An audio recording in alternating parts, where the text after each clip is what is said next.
Hadithi ya Abu Hurairah katika sahihi Muslim anasema inna Allaha yarda bikum thalatha wa yakra'u bikum thalatha, na Allah tabaraka wa taala anapendelea kwa nyinyi mambo matatu, lakini Allah tabaraka wa taala anachukia kwa nyinyi mambo matatu. Yaangalia ya mambo matatu. Yarda bikum an ta'budu wa la tushriku bihi shay'an, Allah anaridhia kwamba nyinyi mmwabudu yeye wala msimshirikishe na chochote, na ndio ile la ilaha illa Allah, na ndio tauhid, na ndio ikhlas. Aabudiwe yeye wala asishirikishwe.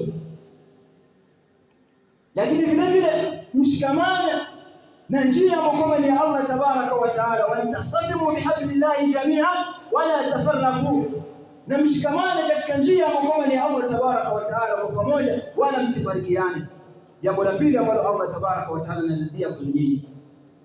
Lakini jambo la tatu, wa antanasahu biman walahu Allah tabaraka wa taala umurakum, na vile vile muweze kuwa nasihi wale ambao kwamba Allah tabaraka wa taala amewachagua akawafanya kwamba ni viongozi wenu. Mambo matatu ambayo yanapendeza zaidi kwa Allah tabaraka wa taala na Allah anayaridhia. Aabudiwe wala asishirikishwe, alafu mshikane katika njia ya Allah tabaraka wa taala kwa pamoja wala msifarikiane, kisha muwanasihi kwa njia ambayo kwamba ni nzuri wale ambao kwamba wamepewa mamlaka katikati yenu kwamba ni viongozi wenu, muwanasihi katika hali ambayo kwamba ni nzuri. Lakini wayakrahu lakum thalatha, lakini Allah tabaraka wa taala anakuchukia kwa nyinyi mambo ambayo kwamba ni mambo matatu. Yaangalia ya mambo matatu, alafu uweke munasaba wa mtu ambaye kwamba ni shabiki sana wa mambo ya mipira, na mtu ambaye kwamba ni shabiki sana wa mambo ya mamoni, na mtu ambaye kwamba ni shabiki sana wa mambo haya kufuatilia katika vipindi na vitu ambavyo kwamba vimewekwa kwa kupoteza wakati wake. Wayakrahu lakum thalatha, pili ya wakati ya mwanzo akasema ni ile pili ya wakati, maneno mengi yalizungumzwa mengi ambayo hayana msingi. Azungumza mambo mengi, yule ni hivi, yule ni bwana, yule usicheze bwana, yule miaka 100 inakuja hakuna mtu ambaye atafikia bwana, yule sijui tangu goli ilianza sijui nini, maneno mengi, ile nchi bwana ile sijui nini. Wengine wale ambao wamechukua swali vile bwana, wale wachafu sana wale wale usicheze nini, yani kila wakati maneno mengi.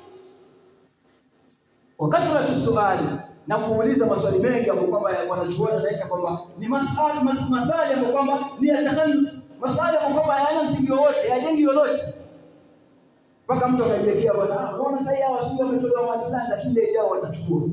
Nani ambaye atakuwa? Wewe utakuwa umejiwekea taratibu ambayo utakuwa si kipindi kiko hivi bwana, lakini ile nyingine ile sio atafanya hivi. Watu wanangojea kwa hamu.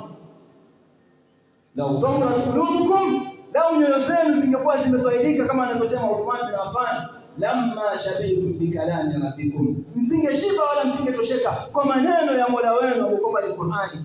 Na hadithi ngapi ambazo kwamba Mtume sallallahu alaihi wasallam ametuachia, tumeshazisoma, tumeshazielewa mpaka tupoteze muda katika vitu ambavyo kwamba havina msingi. Lakini la tatu akasema wa idaatul mal, na kupoteza mali.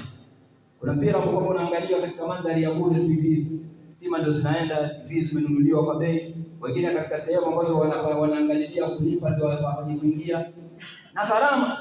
Bali kama utakuwa umepoteza katika mali ambayo kama ni ya pesa, umepoteza muda wako. Tumesema mechi moja inaangaliwa na jisani 1.5, lakini umeandikiwa 90 minutes, kama ile bei ya vitu kwenye supermarket inauzwa 500 lakini umeandikiwa 499, tunasema ni 400. Kweli ni 400 hiyo, imeandikwa 90 minutes lakini it's 1 hour 30 minutes, too much as 3 hours ago. Ukiangalia mechi mbili masaa matatu umefanya nini? Yameenda, umeyapoteza, na utaenda kuulizwa mbele ya Allah tabaraka wa taala. Wayakrahu lakum thalatha, na Allah tabaraka wa taala anachukia kwa nyinyi mambo matatu. Kila wakati mazungumzo mengi ambayo kwamba hayana faida, wakati wa swali na maswali mengi ambayo kwamba hayaleti natija wala hayana mazao.